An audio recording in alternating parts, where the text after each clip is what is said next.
Bonjour à vous les chers signes du poisson, c'est avec plaisir que je vous retrouve pour cette première quinzaine de ce mois de juillet 2026.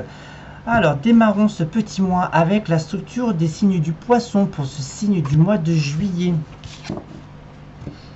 Les choses sont en train de changer, d'évoluer vers une direction à droite, à gauche, il y a du mouvement.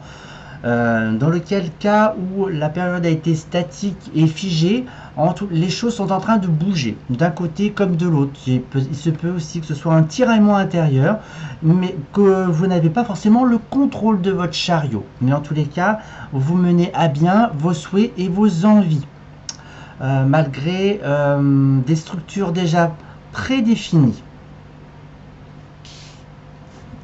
Alors, allons-y. C'est plutôt bien. C'est bien quand il y a du mouvement. C'est casse-bonbon quand c'est statique, non? Voilà, n'hésitez pas à écrire des petits commentaires sous la vidéo. Voilà. Posez vos questions s'il y en a. C'est avec plaisir que je vous répondrai. Alors, tac, qu'est-ce que nous avons pour les poissons, pour cette première quinzaine? Alors, ça nous parle d'une remise en question et de se repositionner dans son environnement amical et relationnel. C'est peut-être d'un point de vue là, de ce côté-là aussi que ça tiraille un petit peu, d'accord? Relationnel ou familial, tout simplement.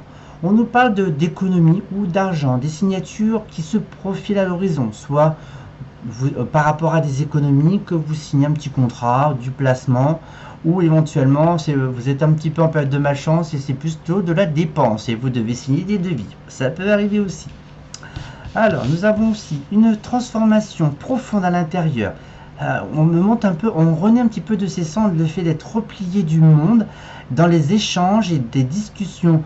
Il y a une forme d'éloignement de ce type de toxicité en fait verbale. Une introspection sur l'argent. Donc il se peut qu'il y ait une transformation sur vos recettes, vos revenus et vos dépenses. C'est plutôt bon signe, non? Les choses évoluent petit à petit, même si vous restez isolé, je confirme. Il y a quand même, c'est vraiment marqué cet isolement.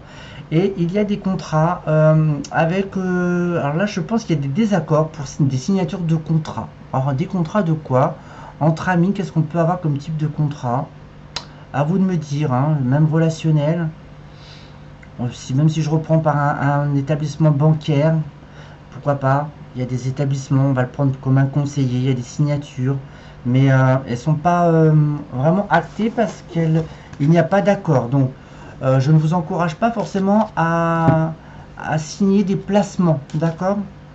En tout cas, c'est bon signe s'il y a une transformation dans les finances. Si je le mets par rapport aux finances, il y a peut-être le tiraillement entre ce qu'il y a d'économiser et ce qu'il faut devoir sortir. Donc l'aspect pécunier n'est pas encore bien harmonisé, bien équilibré.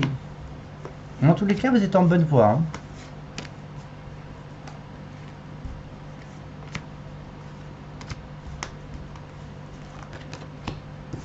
Je vais poursuivre. Hop là. Alors.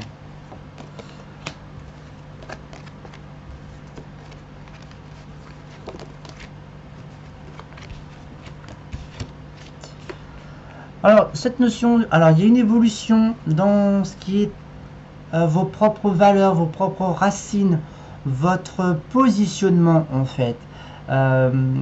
Cette évolution introspective informe un désengagement ou un engagement. Je pense qu'il y a un réajustement de ce côté-là. Il y a des communiqués liés à l'aspect financier, donc soit pour économiser, soit pour raquer, comme vous voulez. Ça peut être ressenti encore comme des obstacles encore qui sont un petit peu durs à affronter. Mais en tous les cas, vous partez, on va dire 2026-2027, vers des contrats en vue. Donc, patientez pour tous les contrats d'investissement.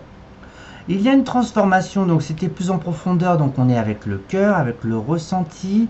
Le fait qu'il y a un repli sur soi, c'est lié au passé, à vos échanges, à vos... peut-être des querelles liées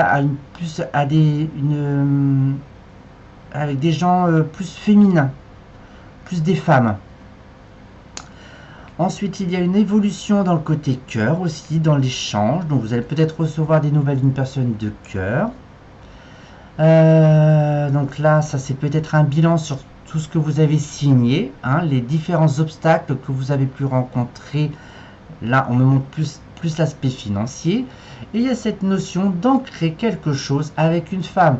Si vous êtes en couple, pourquoi pas créer votre propre foyer et pourquoi pas un petit bout de chou en 2027. Cela peut être fort probable. Voilà sur ce que je peux dire.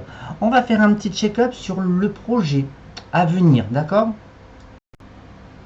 Alors voyons voir. Quel est le conseil pour le projet pour les signes du poisson? Les conseils, de préférence tous les atouts.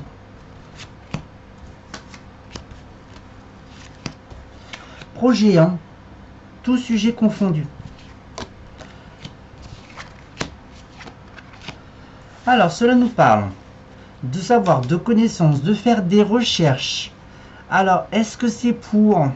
Je pense que c'est plus personnel plutôt que pour un entrepreneuriat, plutôt qu'une entreprise.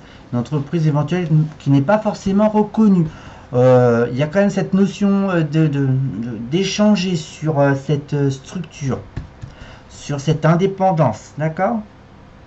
Je vais recouvrir. Votre travail n'est pas forcément reconnu. Non, n'est pas reconnu, Cyril. Mets-le comme il est posé là, d'accord? Alors, donc il y a la formation.